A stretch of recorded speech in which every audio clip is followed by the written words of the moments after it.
Welcome into the Fantasy Sanctuary. Tonight I'm joined by Alex Michael, also known as @Dynasty Guru NFL on Twitter. Alex has written for FantasyPros, is a great follow for both Dynasty and IDP content. Alex, I mean, you cover both sides of the ball, so this time of year you must need to get time to catch your breath. Are you managing to cope okay? My brain is fried most evenings when I'm watching tape on every single player in the draft. So tonight we're going to talk through some pre-draft Dynasty must-sell players. These are players who are unlikely to see their value increase anytime soon. After the draft, some of these players could be completely worthless, could be in far worse situations than they are right now. So Alex brought along a decent chunk of players who we're going to talk through. For each of these players, Alex is going to give you his reasoning on why he's chosen them. I'll weigh in with my thoughts on each player, and then we'll take a look at their current trade values and what kind of deals you might be able to get for these players who are in question. So first up tonight, we've got DJ Moore, Chicago Bears' newest wide receiver. Alex, hit me with it. What's your kind of lowdown on why you're selling DJ Moore at the minute? So DJ Moore, and I'm sure I'm going to get a lot of stick for this. There's a lot of DJ Moore fans out there. I'm not sure if you are, Tom. DJ Moore, for me, never produces in the end zone. That's one of my key takes from this. Apart from last season, where he had a good run, he has only caught for 4 touchdowns in 3 of the last 4 years. And you can partly chalk up last season's uptick in touchdowns to a changing QB halfway through the season. I think he really gets on with quarterbacks at the beginning of his rapport with them, and then it seems to just peter out. I don't think Justin Fields is a good match for him. Justin Fields only completed 20 passes in 1 game last season. And most of those passes were spread across the likes of, annoying for fantasy managers, Dante Pettis, Equanimeous St. Brown. Darnell Mooney was an enigma last season, and he was, the outright wide receiver 1 in Chicago. I think this time last year, people were like, Darnell Mooney is a sure thing, he's a sure thing. And I don't think he kicked off throughout the whole season. I think there's maybe 1 or 2 games where you can say, okay, I rely on Darnell Mooney to get me points and win me a matchup. Now with DJ Moore, Mooney, Claypool, hopefully he'll be up on the playbook. I saw something last week of Eberflus saying, that's all he can hope for from Claypool. So I mean, if he gets up to date with the playbook, there's also Cole Kmet around. If Fields hits 20 passes in a game again, I doubt he'll be throwing 10 to DJ Moore. He may do. But I think the way that the Bears are set up, they've got a really good offensive line, basically geared for Justin Fields to continue running. They have lost David Montgomery. Fields will probably take some of those runs. Herbert's obviously there as well, and I imagine they'll probably take another running back in the draft.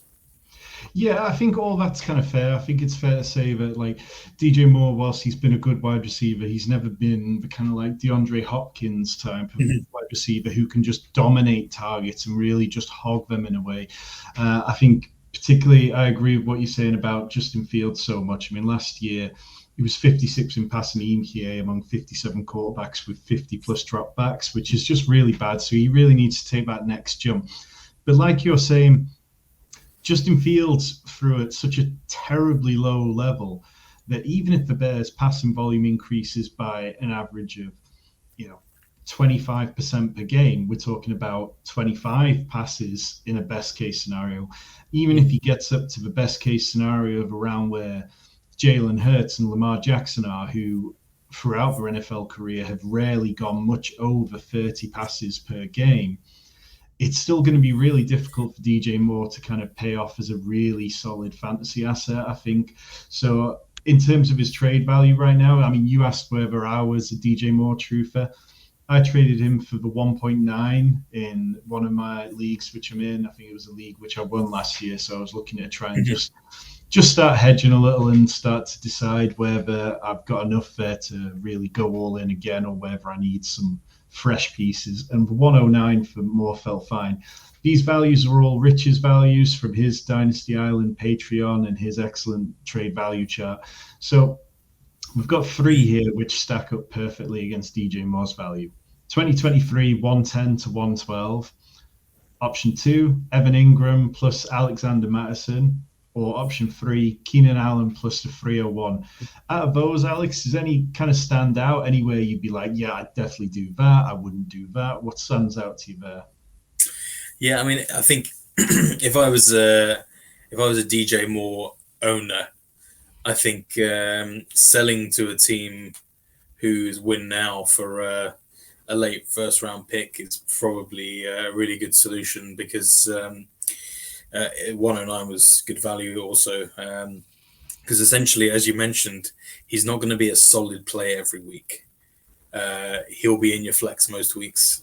And if you yourself are in a winning, if you think your team is in a winning position for this season, he's not someone you can just, pardon the expression, plug and play.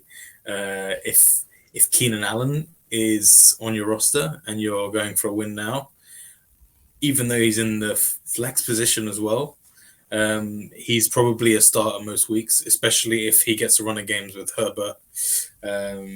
We saw glimpses of that last season. The season before, we saw a lot of it. Keenan Allen, I would say he's more of a refined product than DJ Moore is.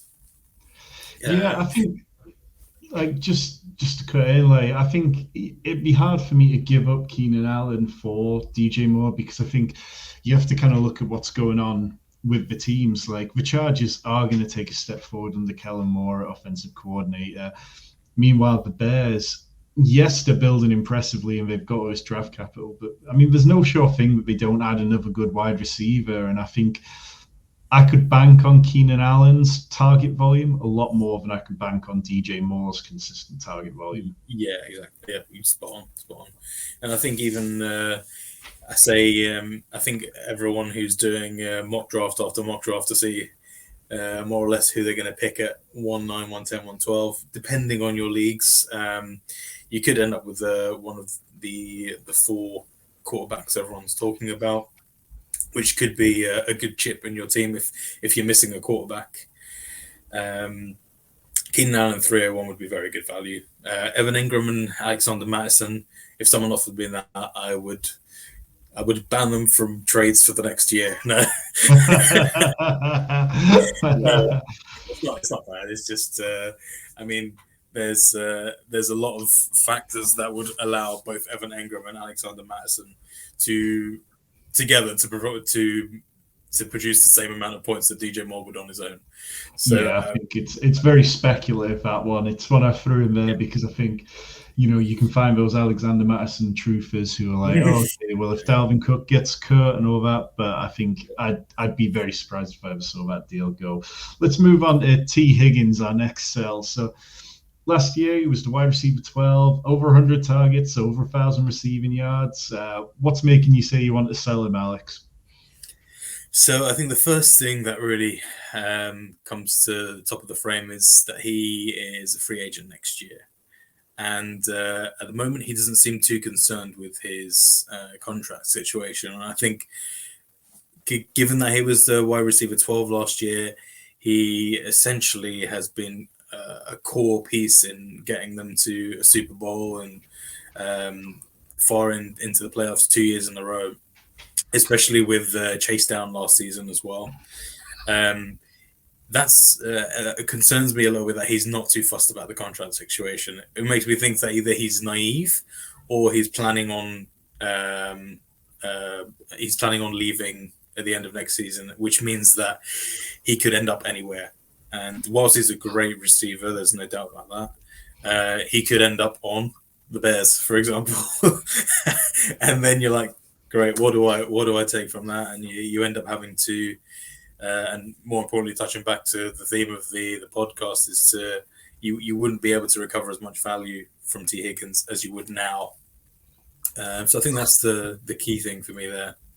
Yeah, I think that's all great points, and I don't really disagree at all. I think, if anything, maybe we're seeing slightly less value out of T. Higgins than there was a year ago. I think one thing that kind of stood out for me this year was his splits in games with Jamar Chase and out of them. So we've got here on screen the RotoViz tool, which lets you split by players.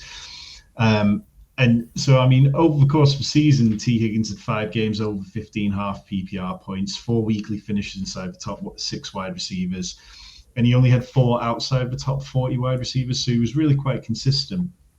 But in the games where Chase missed, his output jumped by 50%, sort of 18 points, along with seeing his receiving yardage jump from 52 to 92 yards, which is a huge difference. In the games with Chase playing, T. Higgins scored 10.15 half PPR points, which if you average it out across the course of the season, would have made him the wide receiver 30 in points per game. And a lot of people will point to the 2 games which T. Higgins sat out pretty much the whole time on the sideline, which, okay, if you add them back in, he's kind of back up to kind of close to like wide receiver 18, I think. But for me, it just felt very obvious that Jamar Chase is the be-all and end-all. There's no way that this team are going to prioritize signing T. Higgins if it means that they then can't sign Jamar Chase in another couple of years. Mm-hmm. And we saw when Jamar Chase came back from his injury down the stretch, he was an absolute double-digit target hog in almost every game, and it was really very clear that, you know, he is the alpha in that offense. So I kind of worry that maybe we're already seeing a little bit of a preview of what 2023 could be. And I'd be completely fine selling T. Higgins. In terms of trade offers that we've got here, got the 2023 104. We've got Brandon Ayuk plus the 112 or Daniel Jones. These are all super flex trade values. So, right. Alex, what kind of sticks out to you?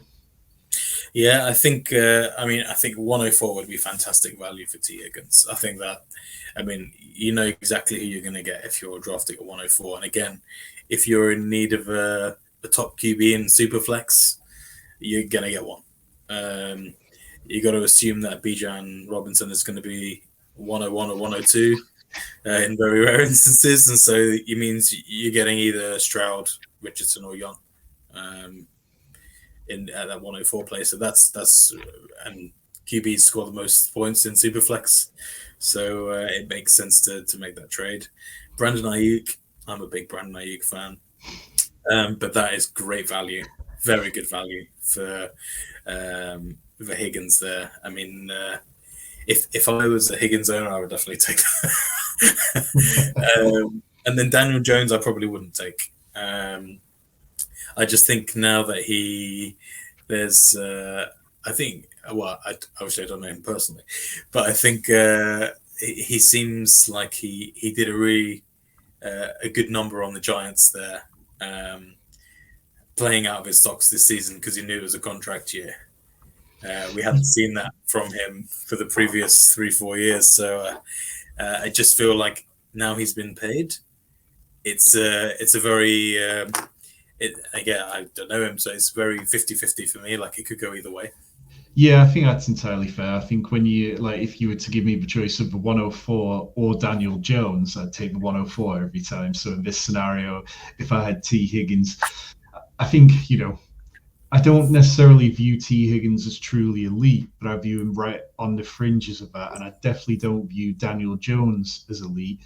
And if you're looking at it in terms of your dynasty team, am I giving up some positional advantage? If I have T. Higgins as my wide receiver 2, that's a better outcome for my roster than having Daniel Jones as my QB 2, I think. Okay, well, we'll move on. But before we do, 50% of you watching this video are not subscribed. But the good news is you found us. You found this video. Hit the like button. We have a lot more Dynasty content coming, a lot more rookie content, loads of best ball season coming once we get past the draft. So we're going to move on to Isiah Pacheco. This time last year, there were very few people bigging up Isiah Pacheco. Ended up being picked 251 in last year's draft. And then all the camp hype slowly started to build. Obviously broke out during the playoffs and pretty much as the season went on. But what is it about him that's making you want to sell him, Alex? So again, this is just maximum value for what you have. I mean, I have Pacheco in 100% of my leagues, and I drafted him in every single league last season in the third or the fourth round. It was magical. But basically, the Chiefs, you never know what's going to happen with their running back situation. If you said to Jerick McKinnon, wait 3 years and you're going to have a really good year and play in the Super Bowl, I don't think he would have. So I don't think he would have believed you at 27 years old. Jerick McKinnon had a great season. He's obviously gone. Pacheco is good with his hands, but I think they'll probably use or lean on 2 running backs. They're not going to lean on Clyde Edwards-Helaire. He's on the last year of his rookie contract, as is on the screen. He's also probably a trade candidate. I reckon he'll be traded during the draft. It's clear that Andy Reid wants something to do with him. Melvin Gordon is not signed again. Not that would have mattered too much, I don't think, but it does mean that I think the Chiefs will probably draft another running back in the second or third round. Rightly or wrongly, Pacheco's stock will likely go down as a result of that. Again, if they get a big back like a Jahmyr Gibbs or I forgot his name. Zach Charbonnet, Sean Tucker types. Yeah, exactly. Just big, boisterous running backs.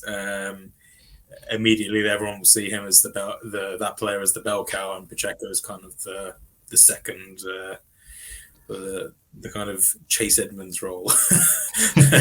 Yeah, I definitely agree with you. I think it'd be one thing if Isiah Pacheco had come in at the start of the season and just completely taken this job for his own, but it was really a slow build. I mean, from basically like I can't remember off the top of my head, week 4 up till week 11, Clyde Edwards-Helaire's snap percentage declined every week until his injury, whilst Isiah Pacheco started to see slightly more. Yeah. But even I think there was some hesitancy, I think, from the Chiefs' offense. But even as we kind of got towards the fantasy playoffs, it looked like Jerick McKinnon might be the more favoured back. There was reports out of Kansas City saying that Jerick McKinnon was the running back who they trusted the most. And then it just kind of flipped from week 16 onwards, which is fantastic news for his fantasy value for opening up this sell window, because I think from week 16 through to the end of the Super Bowl, I think Pacheco had 77 touches to McKinnon's 43. And definitely it's opened up that really good window. So in terms of where he sits trade value, you could trade him straight up according to these values with DeAndre Hopkins, or you could do Greg Dulcich and a 2024 third round pick, or the 204. Like, which stands out to you there, Alex? Ooh, DeAndre Hopkins would be fantastic value if there was clarity on his team situation and contract situation. Greg Dulcich and the 24 third, I think, is a bit too low. I wouldn't accept that. Just with Wilson, we don't know how he's going to come out of the gates next season. He's more than likely that he will turn it around. It can't be any worse than last season.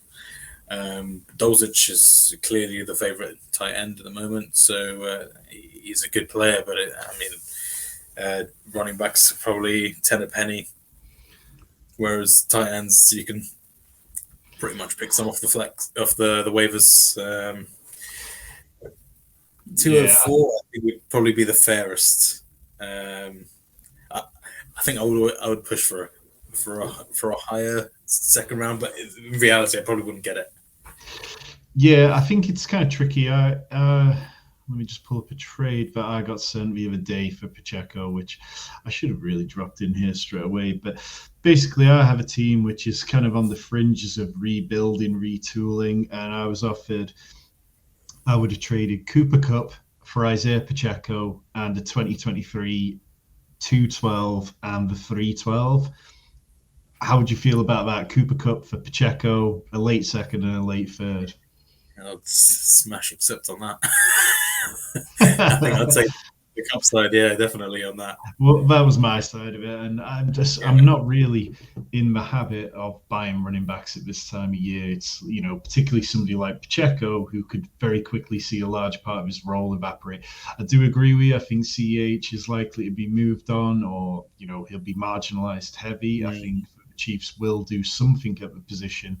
I think that a lot of truthers, unlike yourself, will be stuck to it, because quite often we see this with players when they explode in the real NFL playoffs, and we didn't get to take advantage of that production for our fantasy teams. Players hang on to that a little bit. It's like, oh no, I need that production to justify his position on the roster. But it's just, I think you're entirely right that it's the time to trade him. If you're watching this and you've made a trade for Pacheco lately, or you've traded him away, drop it in the comments below. I'd love to see what people are actually getting for him. And we're going to move on to another player who, his value is definitely somewhat lower than Pacheco's, Isiah Spiller. It's kind of fair to say that he was a complete letdown in 2022. We can look back at this chart on screen here. This is Isiah Spiller's 2022 FFPC ADP. So this was best ball, but you can see in the sort of top left corner, he was going inside the top 80 when the drafts first started in sort of earlier than April, and just slowly things just went downhill as the reports came out that actually Spiller was being leapt by Justin Jackson or whoever else it was behind Austin Eckler. And it was one that ADP did well to adjust on. I was kind of quite high on Isiah Spiller in early drafts because I thought, okay, he's got some upside. If Austin Eckler isn't healthy, then he could really be the guy. But thankfully, by the time that things kicked off, I managed to reduce my best ball exposure down at about 5%, if not less. So, yeah, Alex, hit me with your kind of feelings on Isiah Spiller. Yeah, it's interesting that you brought up the ADP there. I think just to put into relativity there, Damian Pierce was probably going just after Isiah Spiller in the second round of, made late first round, early second round of rookie drafts last year in Dynasty, and two very different seasons. I think that's down to, it's largely down to Austin Eckler's presence in the offense. He's kind of a 1 in a million guy, isn't he? Really, he can sort of do everything, and people have a go at him for not being an out and out running back and scoring more receiving touchdowns, but it doesn't matter how they go over the line. Points are points in fantasy terms, and doesn't matter how you win games. But I think definitely over the last 4 or 5 years, the Chargers tend to draft a running either way how it's going. They've essentially just on the running backs that they originally drafted. So Joshua Kelly's still there, Larry Roundtree's still there. Justin Jackson probably would still be there as well. Spiller's still going to be there next season. They'll probably have 4 running backs next season: Roundtree, Spiller, Joshua Kelly, and they'll probably draft another running back in the 6th or 7th round like they usually do. And it just, for me, if you look at someone like Joshua Kelly and you look at his draft value now, that would be Isiah Spiller in 2 months. Yeah, I think you kind of hit the nail on the head, really. It's like Isiah Spiller has kind of a very small sliver amount of draft value right now. But we go back to last season, and this was a Chargers team that really, they struggled, and thankfully they've changed offensive coordinators now. But Sony Michel was running ahead of Isiah Spiller. So in terms of draft value, this is what Rich's charts are saying current value is. So you could go with the 310, Hunter Henry, or Gus Edwards. And I guess what I'd say is, what price is too low for you to consider moving Spiller? Is there all of these deals that you would accept, or is there any of them where you're just like, no, maybe I'll just hold on to him speculatively? No, I think if anyone offered me a 3rd round pick for this year, I'd take that. Yeah, I think right now, it's probably easier to package Spiller as part of a trade. And, if you're doing a 3 pieces for 2 piece kind of thing, and just slide him in there, hope nobody doesn't notice, and just kind of get him off your roster before he becomes a hindrance more than anything else. Okay, so we will move on to our last player. So we've got George Kittle. The Niners they can't seem to ever have a healthy quarterback or ever not have an issue at quarterback, and they're definitely heading into another one with all the uncertainty over it. Is that the reason why you're kind of off George Kittle at the minute, Alex? Yeah, and again, sort of leave it back to what I mentioned about T. Higgins. There's an out for Kittle's contract at the end of this season. And basically, the 49ers decide either they're going to pay him big bucks or that's it, they'll drop him. And if they don't have a good quarterback situation, would Kittle want to stay? Probably for the money only. but that's the main point. Darnold struggles to throw to his tight ends as well. And I think that might be because of the difference in quality between Kittle and Brandon Zylstra and Tommy Tremble at the Panthers, and then at the Jets he was throwing to Chris Herndon. He did have a good rapport one season with Blake. I only called him Blake Griffin. Yeah, Ryan Griffin. Been watching too much basketball. So he had a good rapport with Ryan Griffin, but he's never thrown more than 5 touchdowns in a season to a tight end, which is kind of where you would want Kittle to get his value.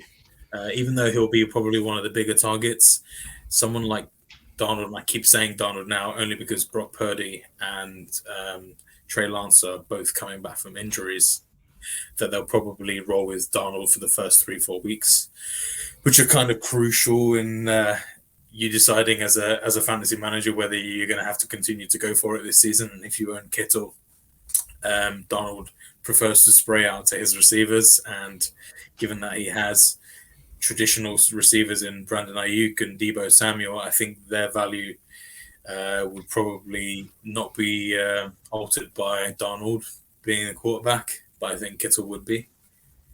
Yeah, I think Kittle for me is one of the easiest fades of this offseason. He's coming off a career high 11 touchdowns, but he had the second highest touchdown rate of any tight end who saw over 50 targets. So that means the percentage of his catches and touchdowns was far higher than the vast majority. In the 8 games where he had no touchdowns, he had 7 PPR points, and 7 PPR points at tight end, it's just nothingness. It's not going to help you. It's not going to make a difference. And you've got a lot of capital tied up in Kittle. Kittle in particular, he went off against opponents who really struggled against tight end. In my weekly DFS columns for Football Outsiders, I was writing week after week for just target players who were playing against Seahawks and Cardinals. George Kittle scored 6 touchdowns against those 2 teams across 3 games. Across his career, he's had 2 touchdowns, 5 touchdowns, 5, 6, 2, and then 11. 2022 was an outlier. I think, even if Trey Lance starts the season, we've seen nothing from Trey Lance and George Kittle in the limit. They barely played together, even less than the amount of games that Trey Lance has played. I think he's only played maybe 1.5 games with Kittle, but we've not seen anything to suggest he would lock on to Kittle. This Niners offense, Deebo Samuel's definitely going to be there. Christian McCaffrey's definitely going to be there. Brandon Ayuk might get traded, but that's the kind of thing that would need to happen for me to be backing on George Kittle. In terms of everything else, I just think I would rather package him, and I would rather move up to one of the top tight ends, or I would rather move down and just try and acquire a wide receiver or somebody with some upside. In terms of trade values, we've got the 111 straight up in this year's draft, Chigozie Okonkwo and Joe Mixon. Or the third offer, Amari Cooper. What are you saying, Alex? I think all of them are quite interesting trades. Cooper is probably, I'm usually quite stacked on receivers, so Cooper is probably one I wouldn't look towards. I just see him kind of tailing out his career now. I'm not really expecting, because if you trade Kittle at a high for Amari Cooper, you will never recover anything from Amari Cooper. That's my only concern there. With Chigozie and McConkwo, I really like him. I think that he's probably going to be a top 10 tight end this season from fantasy scoring point of view. So you would have someone filling the position, and you wouldn't have to go to the draft board to find another tight end if you're lazy and don't want to find out who's the up-and-coming tight ends this draft. Or you could go 111. 111's really good value. You kind of, again, you know who's coming around there. You'd probably be able to get a decent receiver. Or Michael Mayer. He seems like not a sure thing, but he seems like definitely the best of the bunch, or like a Dalton Kincaid.